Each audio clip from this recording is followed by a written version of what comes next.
السلام عليكم ورحمة الله وبركاته. اللهم صلي وسلم وبارك على سيدنا محمد. عاملين ايه؟ يا رب تكونوا بخير. فيديو جديد معانا النهاردة وروتين قوي جدا بعد غياب اسبوعين عن بيتي. طبعا جايلكوا كده بروتين، لو انت وراكي اي حاجة هتقومي كده تتشجعي وتخلصي كل اللي وراكي وهتاكلي شقتك اكل كده. وكمان هنشوف مع بعض شوية حاجات كده ماما طبعا كانت مديهالي وانا جاية بيتي. نضفنا ومسحنا الحيطان وكمان مسحنا الارضيات وفرشنا كل حاجة، بقت معانا زي الفل وريحة النظافة كده طالعة من كل ركن في الشقة. اللهم بارك يعني.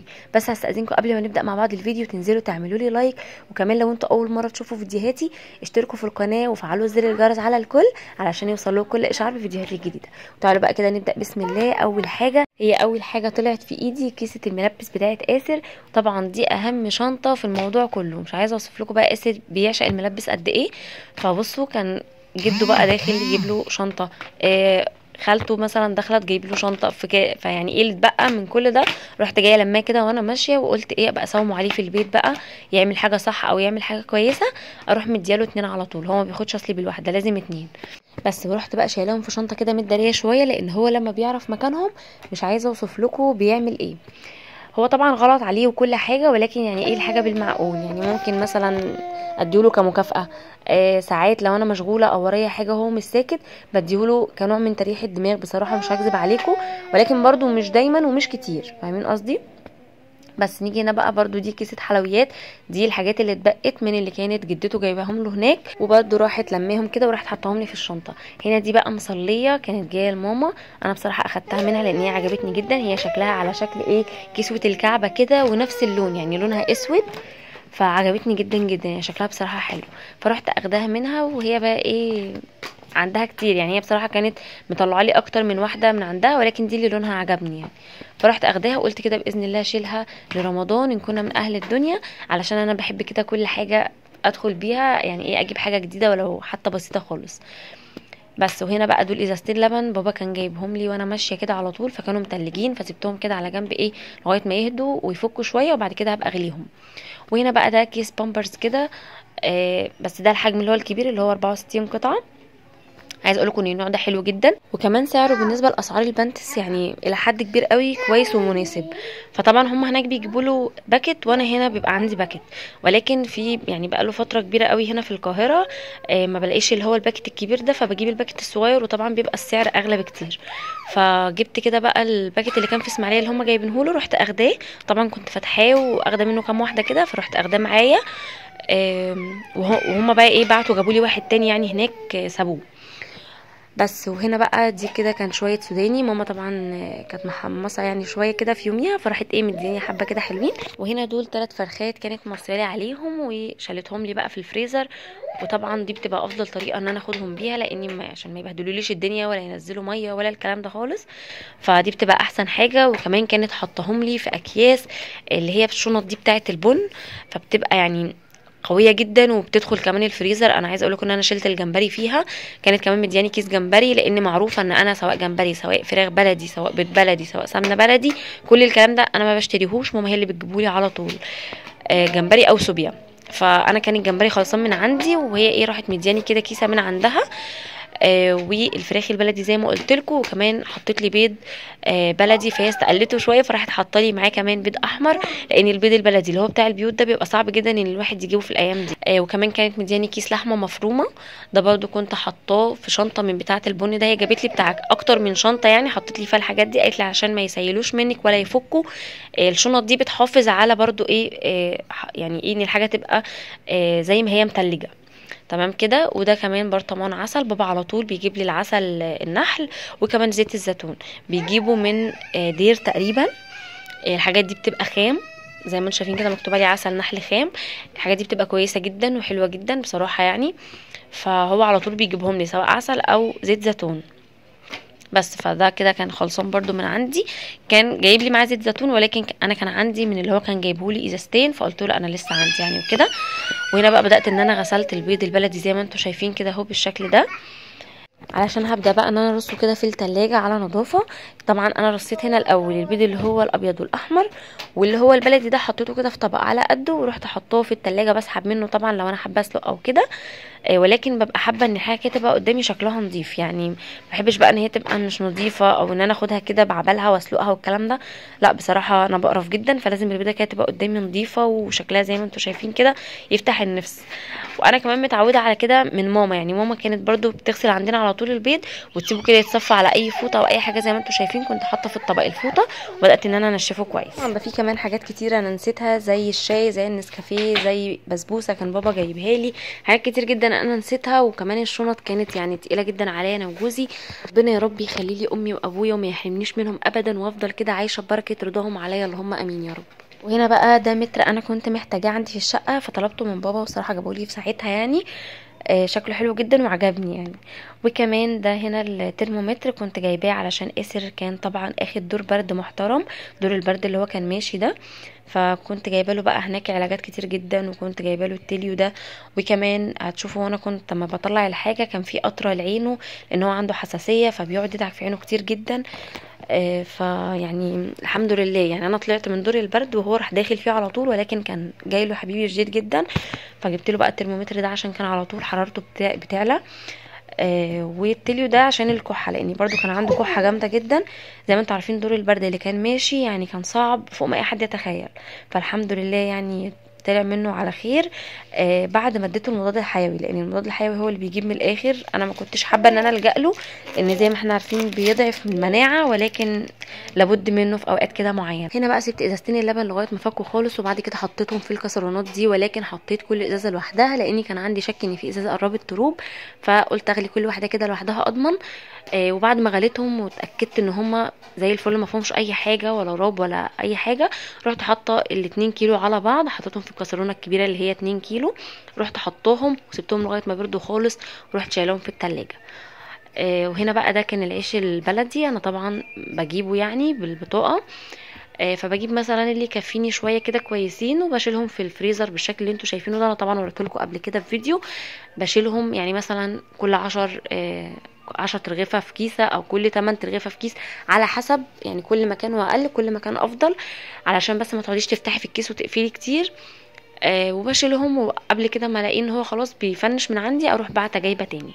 فجبتهم برضو وشلتهم، لان انا لما جيت طبعا ما كانش فيه عيش في الفريزر خالص، يعني كان كام رغيف كده، ويعني قضينا بيهم يومين، وبعد كده جبت العيش ده بقى علشان بيبقى بصراحه منقذ يعني في اي وقت لو ما فيش عيش فينو او اي حاجه، فبمشي بيه نفسي. وطبعا العيش الفينو سعره ضرب بقى الرغيف بجنيه ونص، فربنا بقى يعين الناس بجد اللي عندهم 3 أو 4 اطفال كده في مراحل بقى تعليميه، ربنا معاهم بجد ويعينهم. بس هنا بقى كده ده بالنسبه للمطبخ كده انا خلصت وطلعت.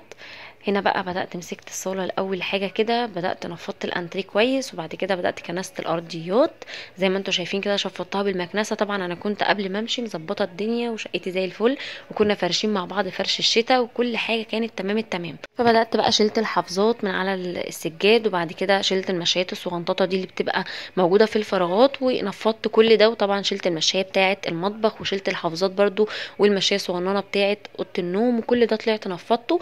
واصلا انا اوضه الاطفال مش فرشاها، حاطه فيها كده بس مجرد مشايه كده في الداخله لما بخش مثلا اجيب هدوم لاسر او حاجه، عشان بس ما تبقاش الارض ساقعه. فطلعت بقى اديت كل ده تنفيضه كده محترمه، وبدات الحاجات اللي هي الصعب ان هي تتشال شويه، بدات ان انا اشفطها كده بالمكنسه. وطبعا المكنسه بتشيل اي تراب، حتى لو تراب خفيف كده تحت الشباك ولا حاجه بتشيل كل ده.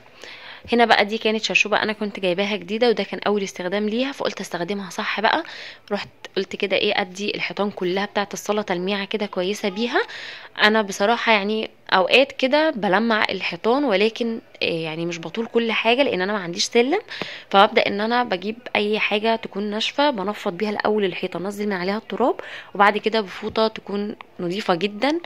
ويفضل يبقى اول استخدام ليها، او تكون انت غالياها كويس ومديها كده غسله محترمه، وبعصرها كويس. وبعد كده ببدا ان انا المع بيها الحيطان، نظام تلميع مش غسل، لاني لما الحيطه عندي بتبدا ان هي تلطش او اي حاجه ما بسيبهاش، بروح منضفاها اول باول، لان التراكمات على الحيطه بتبقى رخمه جدا وبتدي شكل برده مش مريح للعين خالص.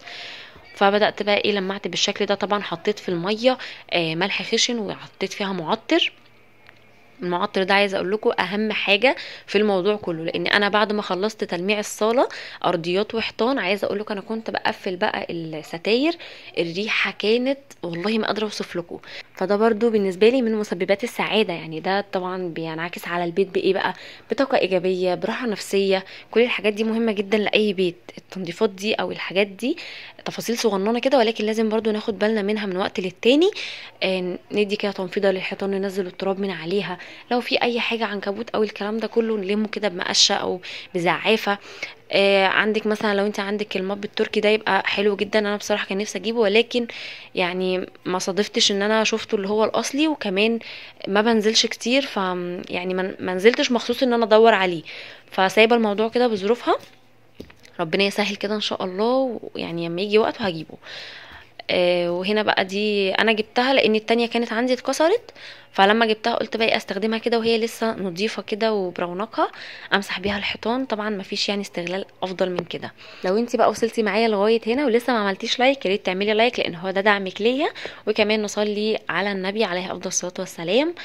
لو انت بقى لسه وراكي حاجه في شقتك، حاسه بطاقه سلبيه، حاسه ان انت مكسله، حاسه ان نفسك مقفوله كده من البيت بتاعك، لا حاولي تجددي الهواء بتاع بيتك. فتحي كده، اصحي فيهم بدري، فتحي الشبابيك بتاعتك، شغلي بخور، امسحي ونفضي الحيطان زي ما قلت لك الاول. نفضي الحيطان، بعد كده ابداي اكنسي وامسحي، او مش لازم تكنسي لو انت الدنيا عندك تمام. ابداي بس ان انت لمعي كده الفراغات اللي ما بين السجاد بتاعك. طبعا كلنا لغينا فرشنا الفرش الشتوي، فلمعي بس كده حوالين السجاد بتاعك الفراغات، الحاجات المتربه. لمعي الترابيزات بتاعتك، لمعي الانتريه بتاعك، ايا كان اي حاجه كده تحسي اكتر مكان بتقعدي فيه وبتقضي فيه اكتر وقت ممكن، حاولي على طول يكون مهندم قدامك وكل حاجه مظبوطه وكل حاجه في مكانها. صدقيني الموضوع ده بيفرق جدا. رشي معطر في المكان اللي انت قاعده فيه. انا واحده من الناس لما بيبقى مودي مش احسن حاجه بدخل اخد شاور دافي كده، اقف قدام المرايه، احط ميك اب، اغير تسريحه شعري، احط توكه جديده، اجيب حاجه مثلا انا بحب اني انا اكلها بتغير مودي شويه، اشرب كده نسكافيه مثلا على رواقه كده قدام فيلم انا بحبه، مسلسل انا متابعاه. كل ده صدقوني بيغير من مودنا 360 درجه. حاولوا تفصلوا من الاجواء اللي حواليكوا وروقوا على نفسكوا شويه، مش هتخسروا حاجه.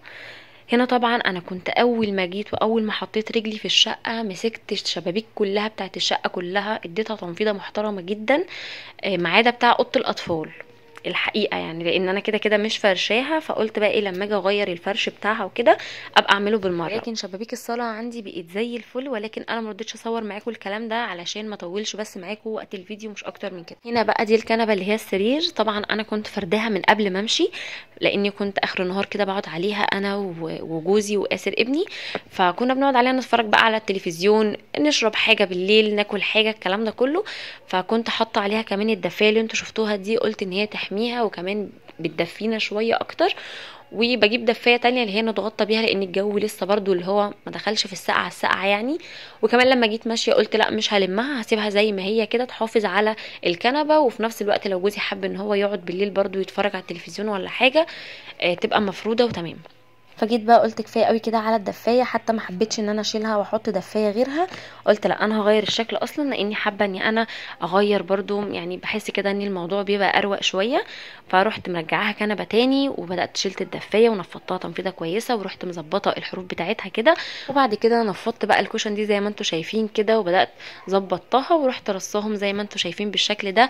وقلت لما الجو يبدا بقى يسقع ابقى افردها من تاني، واحط بقى الحاف كده يبقى ثابت، يبقى الحاف اللي هو الخفيف ده لقعدتنا بقى اخر النهار دي، لان بصراحه بنبقى يعني لا غنى عنها في الشتاء.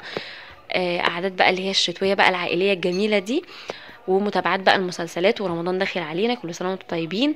وبكده نكون وصلنا لاخر الفيديو بتاع النهارده. يا رب يكون الفيديو عجبكم، وطبعا لو عجبكم الفيديو ما تنسونيش في اللايك، وكمان تشتركوا في القناه لو انت اول مره تشوفوا قناتي، وتفعلوا زر الجرس على الكل عشان يوصلكوا كل اشعار بفيديوهاتي الجديده. واستنوا مني فيديو جديد. باي باي.